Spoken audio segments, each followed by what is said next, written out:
Brexit Avropanın siyasətində zəlzələ effekti yaratsa da, bu zəlzələdən daha çox əziyyət çəkən Böyük Britaniya oldu. Birləşmiş Krallığın Avropa İttifaqından çıxması ölkə iqtisadiyyatına zərbə vurdu. İndi də London yaranan boşluqları aradan qaldırmaq niyyətindədir. Baş nazir Keir Starmer düşünür ki, iqtisadi yenilənmə üçün blokla qarşı durmanı azaltmaq lazımdır. London ziddiyyətləri aradan qaldırmaq üçün Avropa İttifaqı ilə yaxınlaşmağa çalışır. O, bildirib ki, Britaniyalılar blokla daha yaxın münasibətlərin güzəştlərini qəbul etməlidirlər. Diqqət çəkən məqam isə Brexit məsələsinin son aylarda daha çox gündəmə gəlməsidir. Böyük Britaniyanın dövlət büdcəsinin acınacaqlı vəziyyətdə olması prosesdən sonraki boşluqların dolmadığını göstərir. Londondan Avropa İttifaqı ilə əlaqələri tənzimləməklə bağlı ardıcıl siqnallar gəlir. Bu da Birləşmiş Krallığın ittifaqa yenidən qayıtmaq məsələsini gündəmə gətirir.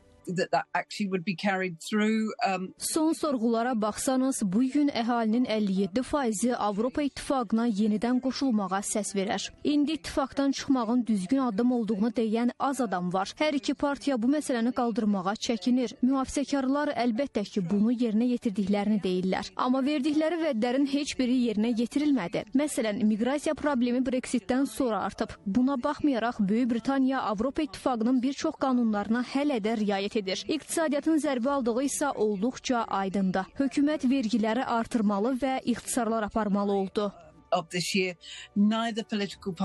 Böyük Britaniyanın Avropa İttifaqından çıxması prosesi 2016-cı ildən başladı. O dövrdəki baş nazir David Cameron xalqı səs verməyə çağırdı. Ölkədə referendum keçirildi. Səs vermədə iştirak edənlərin 52%-i ittifaqdan ayrılmağı dəstəklədi. Qısa müddət sonra isə David Cameron istefa verdi. Referendumun göstəriciləri Avropada şok dalğası yaratdı. Lakin proses daha 4 il uzandı. Ticarət, sərhəd, sazişlər, viza, məhsul standartları və bank məsələləri problem olaraq ortaya çıxdı. Çünki sözü gedən məsələlərin hamısı yenidən nizamlanmalı idi. Digər mübahisəli məqam isə İrlandiya oldu. Şimali İrlandiya Böyük Britaniyaya, İrlandiya Respublikası isə Avropa İttifaqına daxildir. Brexitdən əvvəl hər iki ərazi ittifaqa daxil idi. Bu səbəbdən sərhəd məsələsi gündəmə gəldi. Londonun blokdan ayrılmasından öncə Şimali İrlandiya və İrlandiya Respublikası arasında faktiki sərhəd yox idi. Tərəflər arasında azad ticarət və rahat gediş-gəliş mövcud idi.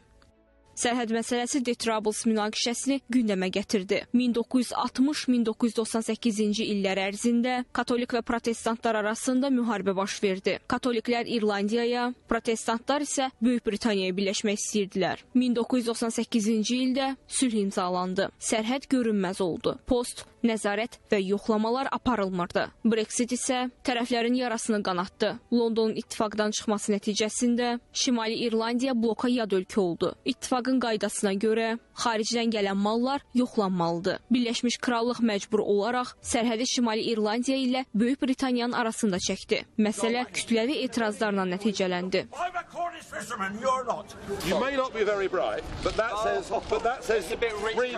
Böyük Britaniya miqrasiya, büdcə və suverenlik məsələlərinə görə Avropa İttifaqından çıxdı. Blokun vətəndaşları Birləşmiş Krallıqla rahat şəkildə yaşaya bilirdilər. Bu da ölkədə ciddi təzyiq yaratdı. Bəzi siyasətçilər isə ittifaqın sərhədləri ölkələrin əlindən aldığını deyirdilər. Bundan başqa, London hər il ittifaqın büdcəsinə milyardlarla funt ödəyirdi. Digər məsələ isə qanunlarla bağlı idi. Qaydaları Brüsselin təyin etməsi Londonda qıcıq yaradırdı. Həmçinin blokun qanunları Böyük Britaniya parlamentindən üstün sayılırdı. Nəticə etibarilə 2020-ci ilin yanvarın 31-də Birləşmiş Krallıq Avropa İttifaqından ayrıldı.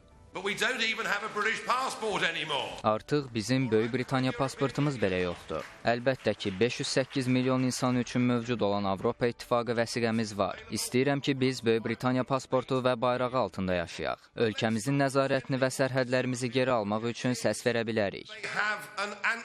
Brexitin mənfi təsirləri 2017-2018-ci illərdə görülmədi. Lakin sonraki illərdə ticarət maneələri artdı. Malların ixracı öncəki səviyyədən çox aşağıdır. aşağıdır və hələ də böhran əvvəlki zirvələrə qayıtmayıb. Avtomobil, kənd təsərrüfatı kimi məhsullar, nəzarət və sənədləşmə xərcləri səbəbindən gerilədi. Biznes investisiyaları təxminən 12-18% azaldı. Bu, şirkətlərin uzun müddətli planlar üçün risk götürməkdən çəkinməsinə səbəb oldu. İşçi çatışmazlığı yarandı. Bu da iş yerlərinin doldurulmasını çətinləşdirdi və bəzi sahələrdə istehsalı yavaşlatdı. Eyni zamanda xaricdən gələn malların qiyməti artdı.